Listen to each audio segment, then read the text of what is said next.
Welcome back to another episode of SaaS Buyers Club. I'm your host, Omeed, and I'm a corporate lawyer and managing partner of Optimist Legal, which is a boutique corporate law firm helping SaaS founders with M&A, raising VC, incorporation, scaling your business. Anything that has to do with contracts is what we do at the firm.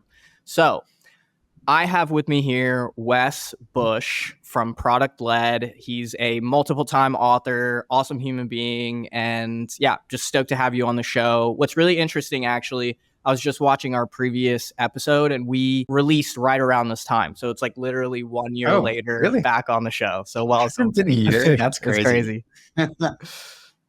So yeah, man, really glad to have you on the show, man. Thanks for being here. Yeah, thanks for having me. I'm super pumped to chat up with the book and everything else like that. All things PLG. Yeah, I was watching the last episode, and it's pretty wild because you were one of our first guests on the show, and I was just watching, and I was like, man, I don't know how you feel when you watch your like old stuff, but that one was one where I was like, ooh, yeah, like I'm excited to have him back on the show, man.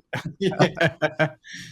Well, it's one of those things too. Like when you do like podcasts and stuff like that for like a year plus, like you just learn so much more about asking questions, and I feel like that is like such an underrated skill when it comes to just when you do these podcasts, then not just in the podcast, but it translates to everything else. It's like if you want to understand concepts better, learn faster, one of the most underrated kind of hacks is just get good at asking good questions and having that curiosity, I think, too, which you definitely have. Hey, thanks, man. I appreciate that. Yeah. I mean, it was a great conversation. It's also just weird watching, like, oftentimes, like, when I watch a lot of my stuff back, I'm just like, like, kind of makes me cringe a little bit, even though, like, but totally. There were, like, of course, there's parts where I'm like, ooh, that was actually pretty good. Damn, that was a good question. Okay, yes. Yeah.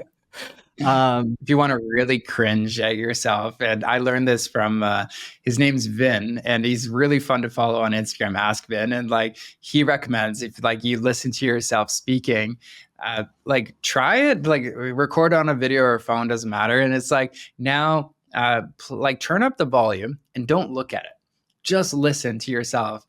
Like that's even worse because then you're like, there's how you communicate like visually, your body language, all that fun stuff. Then there's like, okay, from the perspective of how you talk, the ums and uhs and like all that stuff, and that doesn't translate. Then there's your tonality, which is like how much emphasis do you put on specific words, the speed you talk, all this fun things. I'm like, there's so many levels to this whole communication game that you just have like huge respect for it. Yeah, too many levels.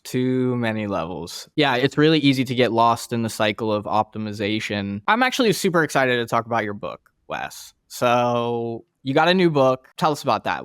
What is the difference between the first book and this book? When did the new book come out? Yeah, tell us. So maybe I'll start off with the first one. So this yellow one, the Product-Led Growth, how to build a product that sells itself. So that one I wrote 5 years ago. And that one was all about like, hey, product-led growth as a term was like just a year old essentially.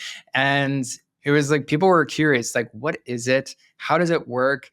And is it even right for me, this whole kind of approach? They had just heard about, Slack, Miro, like big companies, and people needed a book to really unpack like, now think about like real world businesses.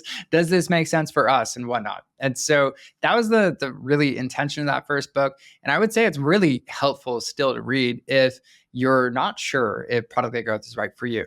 Now, what I realized in the 5 years since then, and the question I was trying to answer in this new book was, what separates the companies that actually see like really good success with product-led growth versus the ones that didn't. And at that time, like we were just focusing on helping companies with product-led growth. And I couldn't quite piece it together. And so the reason like I write books actually is kind of counterintuitive, but a lot of people will write books, be like, I'm the expert. I know these like things. And like you imagine like somebody like Moses, they go up to like this mountain, they come down. Here's my book. The tablets came from God. And like that's like these are the 10 commandments of how you do X. And it's like, no, that's not quite how it works for me, at least. I just write these things to understand what actually goes on. And so it took about 2 years to understand like, some of those things that actually separate the companies that see really good success with PLG versus the ones that didn't. And what kind of came out of it was there was these 9 core components that these product-led companies that saw really good success with product-led growth, they were doing really, really well. And so, Is like that at the very the beginning of the user, the model, the pricing, the yeah, man. experience, the offer? Yes, you got them memorized. So yeah, it was those specific things. And then this book, the Product-Led Playbook, is like literally just like, hey, here's how to do it. Like at the beginning, I have like about first or second line is like, do not read this book if you don't think product-led growth is right for you, Mm, because this is literally just the real world tactical guide on how to do it. And that's my mission for you, is to make this easier. I love that. I'm in this SaaS WhatsApp group, and someone Yep. asked me like, oh, I'm interested in product-led growth. I've heard about Wes, and I'm just wondering, like, does he have a book, or like in his information about product-led, is it like very specific? Like, do this, do this, do this. I was like, Yeah. I'm pretty sure that's like what his new book is about. So that's like what it sounds like. It's pretty much exactly like that, Cool. actually. Cool. Awesome. All right, so let's walk through it. So there's these 9 core components, and there's very specific ideas around how to do it. The first component is accessibility for mass use for SMB. Like, you have to make sure that you actually want to be utilized at scale. You're not for enterprise, for example. You have to be made for mass consumption. Is that still the first core component? Not quite. Okay, Like cool. there could be like some companies where they could do like bridge both. But I guess like one thing, or precursor before those 9 components, is it's just like the realization that every market is becoming commoditized faster than it ever was. And with like the rise of AI, that is just accelerating, getting faster and faster. And so you have to start with that, like, kind of belief in one way or another, where it's like, hey, listen, like if you just stay doing what you're currently doing, you're going to be commoditized pretty quickly. Mm. And so that's like the base layer in any market. That's where you want to avoid being. That's where people just compete on price. The next level up is your contender in your market. And so a contender is like you do something, maybe one thing that's a little different than the competition. And so you actually can kind of hold your weight a little bit. People might go to your website and say, oh yeah, you know what? Like your thing is a little bit unique and different, but it's still like it's an okay place in the market to have that. A much better place is to be on the cusp of your market. There's like top 3 or 5 companies in that space. And those are usually like the ones that are duking it out with each other, because it's like super competitive.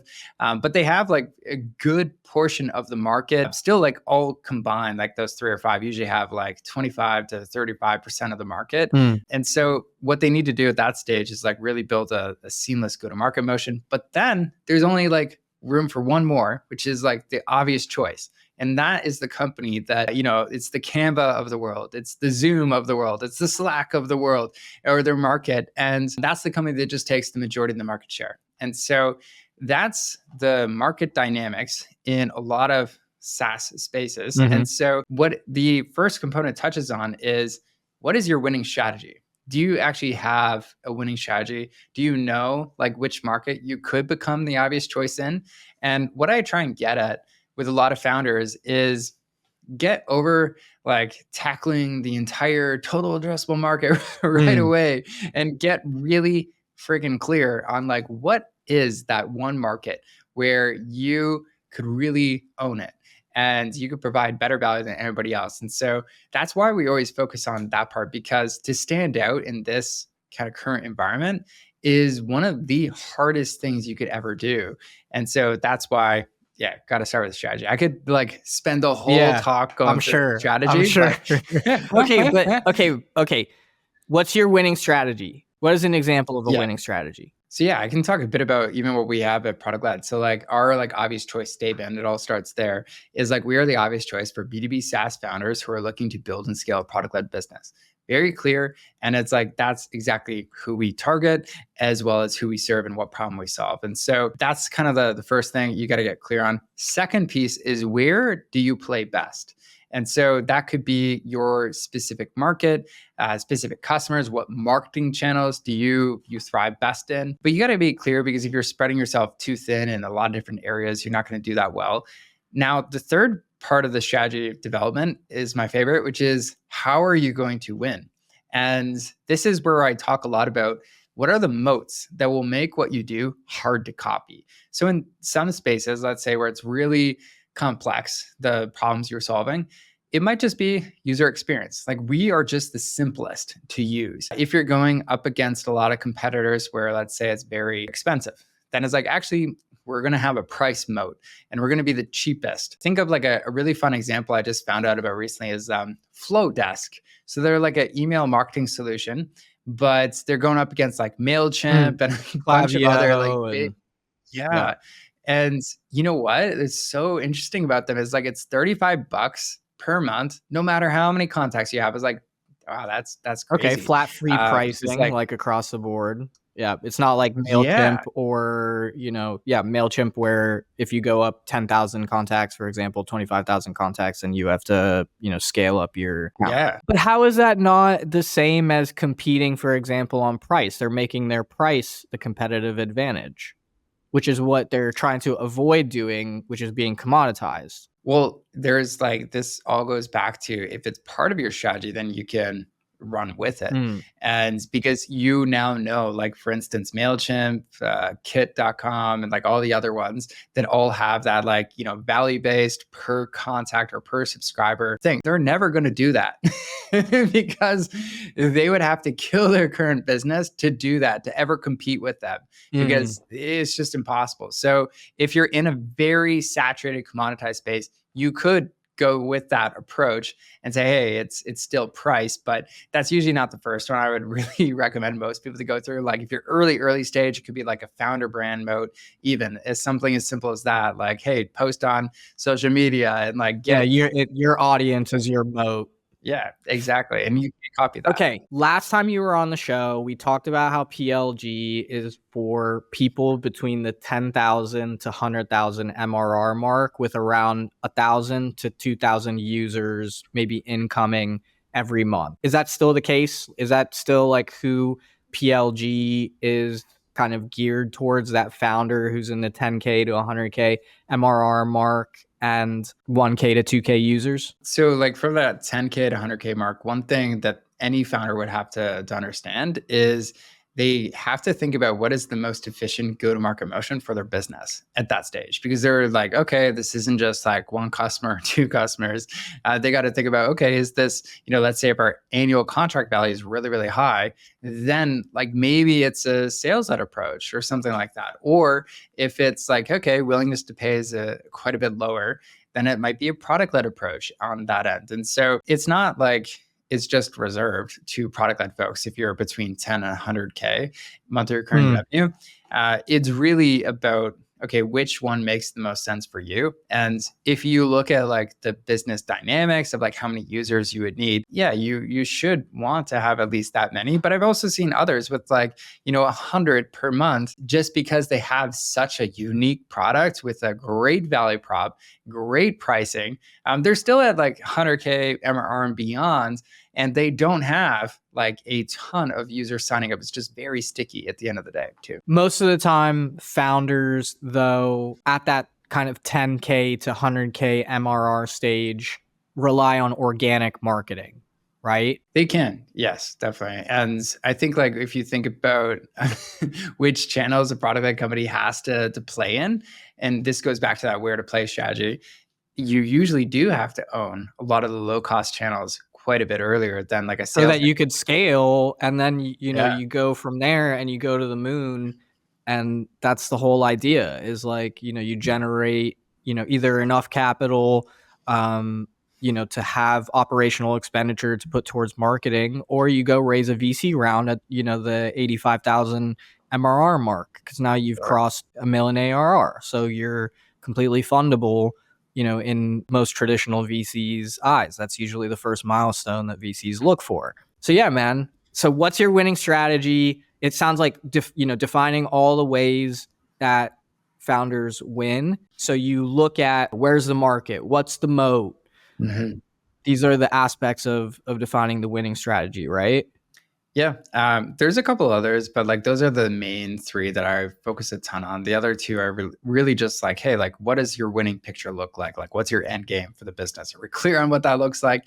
Because when it comes to like what team do we attract, that's a big factor. Is it just going to be like a quick churn and burn? No, like that's a bad thing. I think, hey, if you want to sell your business in a few years too, that's okay. That's your end game, as long as you're clear on What that. percentage of founders do you say their end game is they want to sell their business? It's actually very low, which Is is it? interesting. Oh, Yeah. that's fascinating. What? Yeah. That's so surprising for me. And I wonder like if it's kind of biased with like who we attract as far as like our ideal clients as well too, because we usually attract people that are very product obsessed. Like they're doing this because they Yeah, love you said doing that this. before. Yeah, they're And already like so product focused. yeah, So like like we do meet yeah. the occasional company where it's like, hey, like I'm just a serial entrepreneur and I just sell businesses like within a few years. We bring it to a couple mil, and that's what we do. And like usually they're like, I've done the sales led thing many times, but I Hmm. know in this specific market I have to do the product led thing. So I need to hire you to do it faster.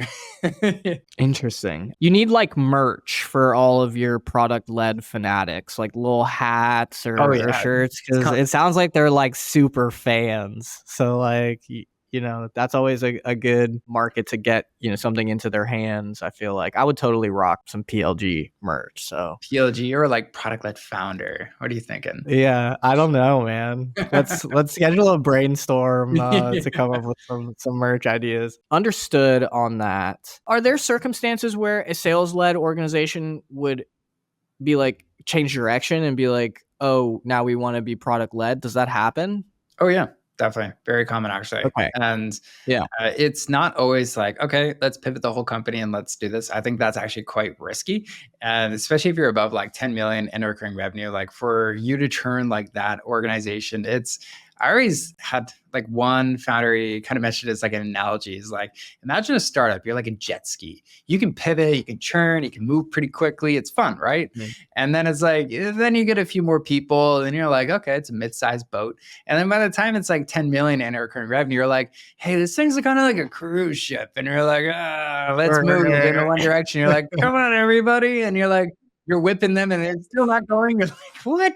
I feel like I have a new understanding of PLG. Tell me if this is incorrect. Founders starts, they're going to be sales led, right? The beginning of, Yeah, you know, founder-led any sales at start. least. Yeah. Yeah, founder led sales. So then it's sales led, right?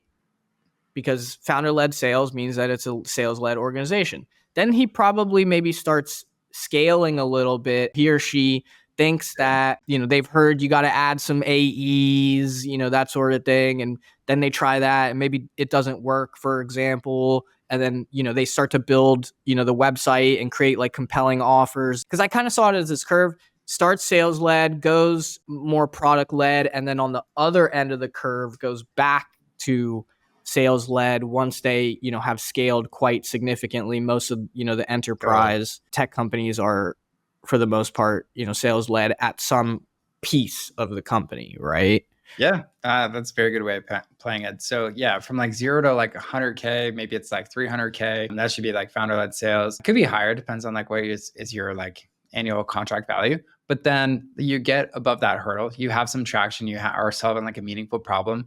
Then your next decision is like, okay, what is the most efficient go-to-market motion to scale this up? Now, if let's say, for instance, you're in an industry where there's a ton of education to just help people understand this. Like I will tell you a little bit behind the scenes, like product led, because we are in this bucket. And despite being product led and like trying to do all this stuff, it kills me. But like we have a lot of sales we have to make before we ever get a customer.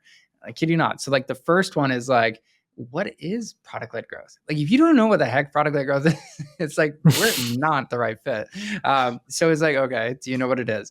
The second sale is like, hey, is this right for me or not? So it's like, it's not even just like selling them on it. It's like the entire company on that. So it's like first sale is you, second sale is your Mm, company.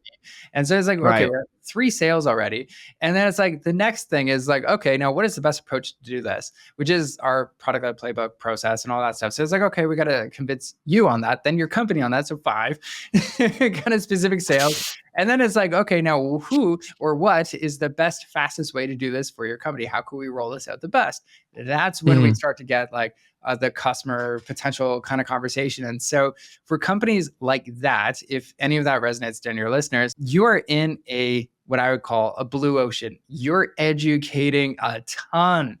Like all of that, all those prior sales is providing enormous value. Now, if we just make it completely self-serve and say, hey, like, yeah, just sign up right away. Hey, you got this.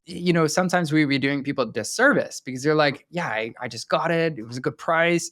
But then you know what? Your organization wasn't bought into it. You weren't set up for success. You didn't have the right team resources to actually make this happen. And so didn't work. So that's kind of the second stage. Once you have the traction, you got to decide, is it more of a sales process or is it product-led right away? And then back to your last point to wrap up. Yes. Once you have like from 1 to 10, usually you should pick one of these go-to-market motions. And then once you get to like 10 and beyond, then you could start playing and like have different Yako from Winning by Design always calls it like different revenue factories, where it's like, okay, we have this sales-led line, this product-led sales line, or like product-led pure self-serve motion. And then we have up at the very top enterprise sales. And all these are different go-to-market motions built on top of each other to get to 100 mil and beyond. And so, yeah, where we play is usually that 1 to 10 mil space. Yeah. They can't do, something about the business doesn't allow them maybe to do the sales-led growth, and they have to pivot to product-led in order to be able to scale, I feel like, in a meaningful way to hit those milestones. Totally. What is it that usually happens? Demos may be getting booked, but they're not making conversions, for example. Maybe demos aren't even getting booked. Maybe a high churn rate, for example, I feel like is where a lot of people start maybe considering product-led. Or am I on track here? So one of the most common things is like the founder would be doing a lot of the stuff. So for instance, when it comes to like the demo request, they would be taking the demo and then they sign on the customer and then they're like, oh, man, I got to like onboard, handhold this person, babysit this person to make sure they get value in the product. Isn't there a better way? And then they start like learning about product. They're like, the product could do this. Like, oh yeah. The whole point of product-led growth is literally that your product becomes the best salesperson, becomes the best marketer, becomes the best customer success rep in the company. It has to. And so instead of like the common adage is like, who, not how, is like very common, and it's like buy back your time. No, this is how, not who. Like, yeah, I know. It's like, it's completely opposite. It's like fix the process. The product can do it most times, and then delegate it. And so then they're like, oh, I could like take on 2x, 3x the number of customers with the same process. And they just start delegating to the product. Yeah. Imagine building a flow for your user that you're nurturing every step of the way so that you don't ever have to get them on booked on a demo. Totally. That's essentially what we're talking about. Like, is, creating a system that nurtures the people that come into your environment and does the closing for you by specifically understanding who they are and what they want and what they care about, and giving that to them. Totally. Yeah, it seems easy in practice. We're going to be talking about it, but in practice, it's harder. Well, I mean, okay, you've already described one challenge, right? One challenge is like 5 dimensions that you got to sell on before the customer even gets to experience product-led growth. You got to sell the founder. The founder has to sell the rest. So talk to me like more about the challenges.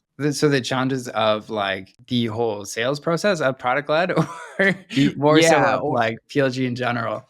Just PLG. I think PLG in general. It's like, we talked about how it's much easier than it sounds. Just like, tweak these few things and just have the environment sell to customers. But it's not that easy, right? So what's hard about it?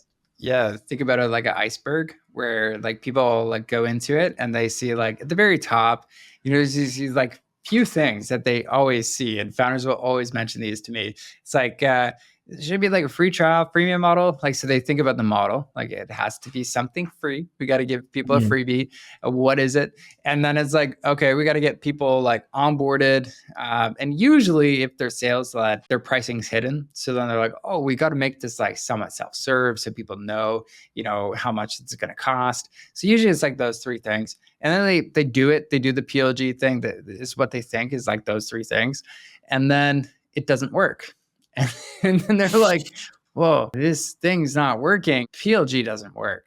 And usually it's like a lot of companies will kill it. I know even at Vidyard, when we launched our free trial the very first time, like we ended up killing it too, because it was like, this thing just doesn't work out that well. But what you actually need is these other 5 components that are really, really helpful. So first one is, the strategy piece we talked about, which is like, hey, like, how are we going to win? Usually there's like 3 modes there that we can distill and understand, like, okay, this is really core to how we're going to win, go to market, and become the obvious choice in a specific market. If you look at your how to win strategy, you should be able to say, like, for Canva, and like our mission is to help anybody design anything, it's going to be pretty freaking clear. Like, what is the best go-to-market motion to do that? It has to be self-serve. There's no other way we could afford that if it wasn't that case. And so you should gain some clarity from that. But then there's also, do you understand your user really well? Not your buyer, but like your user, the person using the product. What does that look like? And then also, do we understand like what is like the first strike in our product? Do we understand what does the like key usage indicators look like? Are people actually getting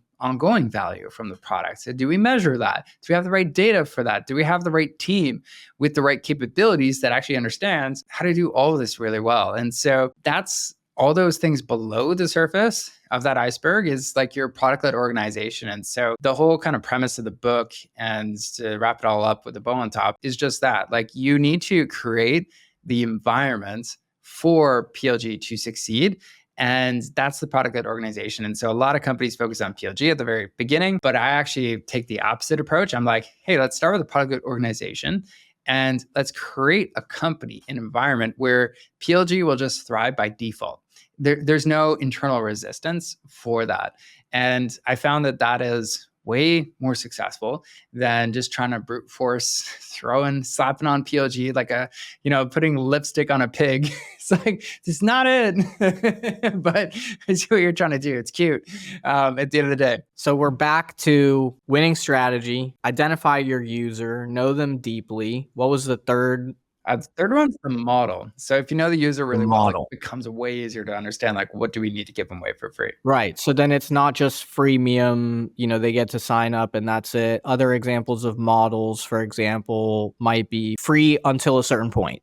Yeah, it could be like a reverse trial. It could also be like a usage-based free trial. But in the book, my sticky point of view there is like, it doesn't matter what model you choose. Like, you will find a $1 billion company with all of them, like a free trial, a freemium model. It'll work. There will be different variations that'll work. You just have to understand your user so deeply in their flow in your environment that what inflection points you can catch them so that you can increase your LTV. Well, yeah. And it's like, hey, you're trying to like accomplish this. And it's like, all right, so what do you need to do that? Oh, okay. We'll give that away for free. And that's like, it seems oversimplified, but it really is that simple. It's like, you have those specific challenges to get there. Oh, okay. Now, how do we help? But the difficulty of it is like, not every founder might know how their user feels moving through their product. That's the problem. The problem is you have to know, like, at this point, I could totally implement, some sort of a paywall blocking, and I'm not going to lose the user because they really want that feature. Mm-hmm. And that's really hard to anticipate. I feel like you have to like deeply, deeply know your product. Oh, totally. And the user too. Like, what are you trying to accomplish? That. And that. Oh yeah, makes that. sense. Yeah, sorry. Yeah. By the way, just put your wallet in here and then you can. So yeah, all your drains will be answered. Just give us your credit card. Yeah, exactly. Man, it's been great having you on the show. I've really enjoyed the conversation. Any last thoughts you want to share with people before we kind of move to start closing here? Yeah, actually, I got a free gift if you want me to give it to your audience. Yeah, But man. That would be awesome. We yeah, love gifts. I know I'm a giving guy, and that's what we try and do at Product-Led is eat our own dog food. So if you found any of this relevant, where you're like, hey, the Product-Led Playbook, what we talked about in the strategy side of things, and you actually just want to like go ahead and implement it in your business, one thing we're doing for everybody is you can get the free, completely free audiobook for the Product-Led Playbook. You just got to go to productledgift.com. And that's my gift to you for sticking around to the end and really learning what it takes to actually build a product-led business. Hey, that's so awesome. I don't know if you just heard that, but if you go to productledgift.com, is that right? Yep. You got it. No spaces, Yep. no little. Yep. Productledgift.com. You get the free audiobook for Wes's new book. Can we see the book again, Wes? Yeah, man. Here you go. The Product-Led Playbook. And what you're going to get from the book is if you want to implement PLG, this is the book with the framework with very specific, clear steps and instructions how you can get the most out of product-led growth so that you can, scale to hit your vision, because that's what Wes is here to help you do. So, Totally. Wes, thank you so much for being on the show. Really appreciate having you here. And all the information will be in the show notes below as well. So everyone out there can check that out. Everyone out there, thanks for watching again. See you later. Thanks for having me. Cheers. Yeah. Cheers.